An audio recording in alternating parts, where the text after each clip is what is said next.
Welcome to Rambler channel, and in today's episode something special, a little small car in a sport version, which is Fiat Cinquecento Sporting.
You can find more about Cinquecento and its history in my other movie, where I reviewed an early version of this car.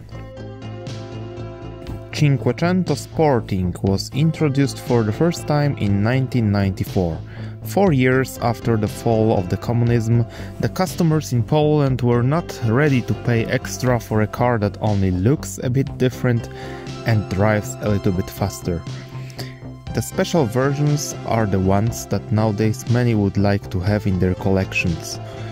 What was the difference between this one and standard version?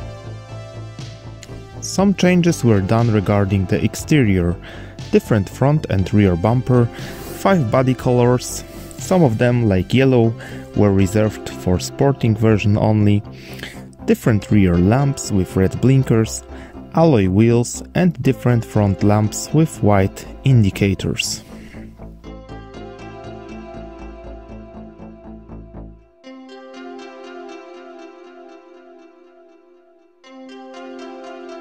So the car was made in Poland, but it was really rare to see the Cinquecento Sporting version, mainly because people bought those cars as a first family car, so they didn't want to spend money for some extras that were not necessary.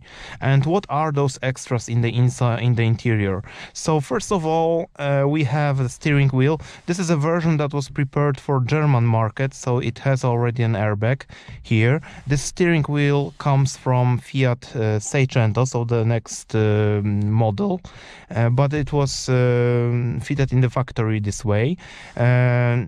I also have a movie about the older car of this range of Cinquecento, and you can see there that there are different knobs for the lights. Here is already a modern one that was also in Cinquecento to find, and in many other Fiat cars.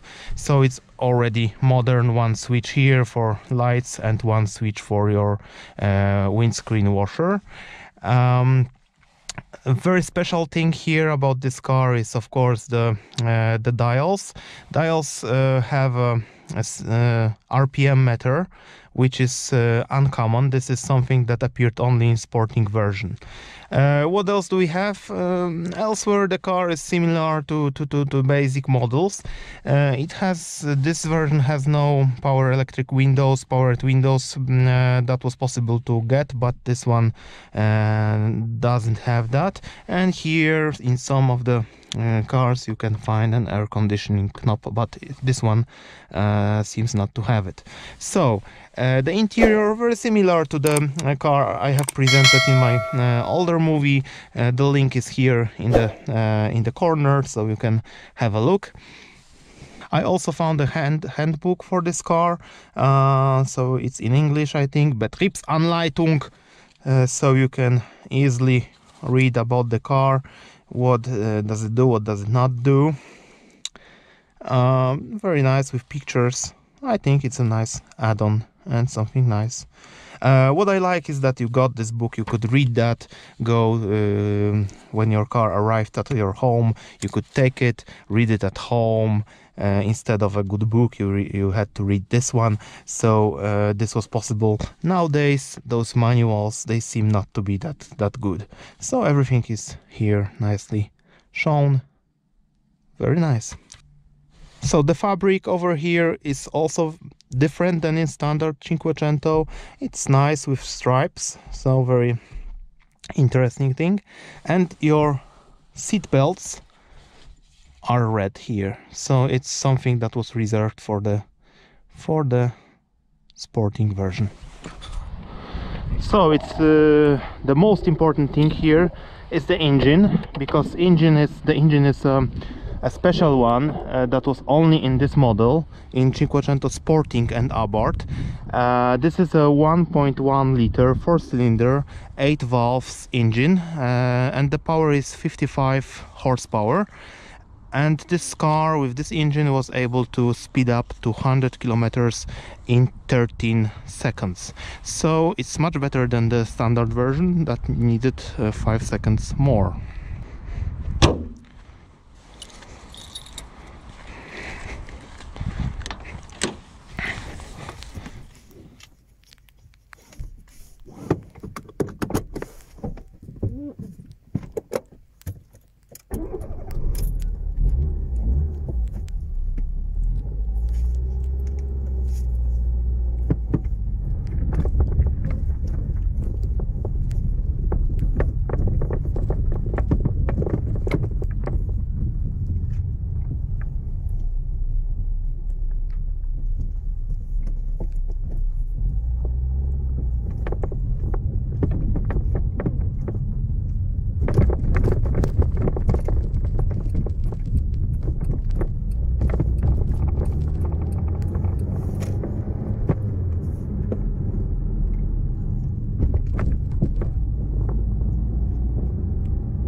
So driving this car, of course the engine makes this huge difference.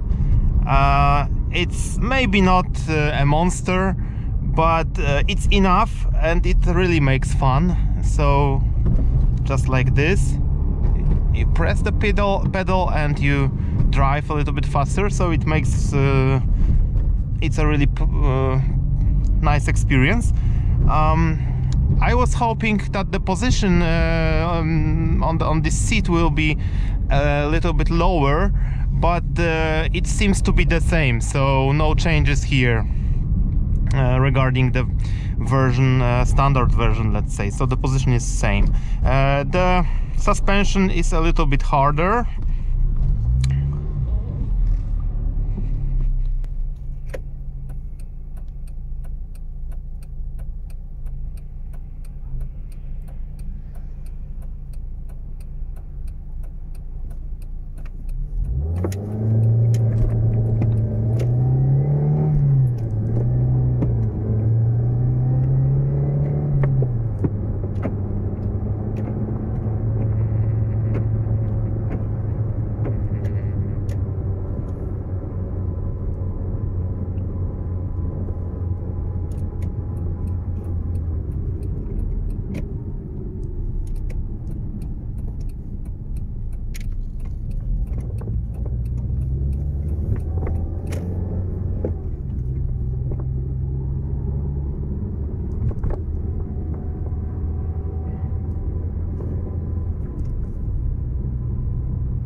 Thanks for watching, and you might like to subscribe my channel, because you never know what car I'm gonna review in the nearest future. So thank you very much and have a nice day.